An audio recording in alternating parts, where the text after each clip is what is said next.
ថ្ងៃនេះរៀបចំបំរុងកាយយ៉ាមានទៀនធុកកាតាំងចិត្តជ្រាំងថ្លាបូជាត្រៃរតធ្វើបន់អោនកាយថ្វាយសំក្នុងវត្តពុទ្ធទឹងសច្ចាឆ្លងផាត់ប្រព្រឹត្តទឹកចិត្តបរិសុទ្ធ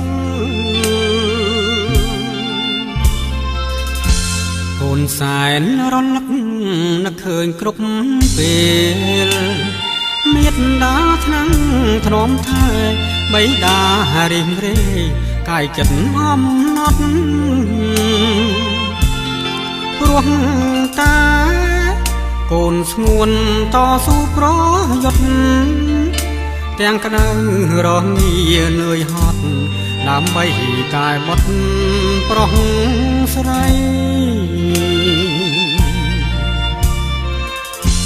មនដាក់បានភ្ជុំជួបជុំយាយតាណាប់ធម៌ទេសនាជ្រាំងថ្លារាល់ថ្ងៃដូចអសតទឹកជាបាដួងใจប្រាថ្នានិស័យឲ្យបានជួបក្តីសុខា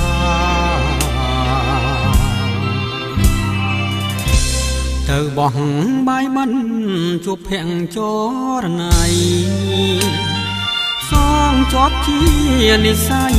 ឆោមឆ្លៅស្រស់ស្រីបងសូមប្រាថ្នាបងជាកូនខ្មែរឈាមជ័រសាសនាអង្គព្រះពុទ្ធធម្មានៃព្រះសាស្តាអូន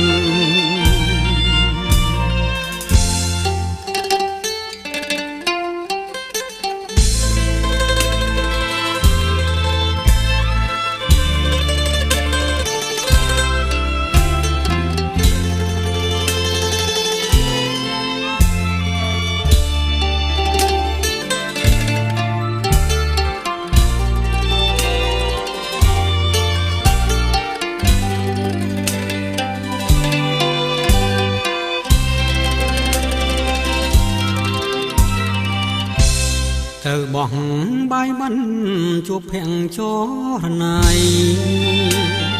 សងជាប់ជានិស័យឆោមឆ្លៅស្រស់ស្រីបងសូមប្រាថ្នាបងជាកូនខ្មែរឈាមជ័រសាសនាអង្គព្រះពុទ្ធធម្មានៃព្រះសាស្តា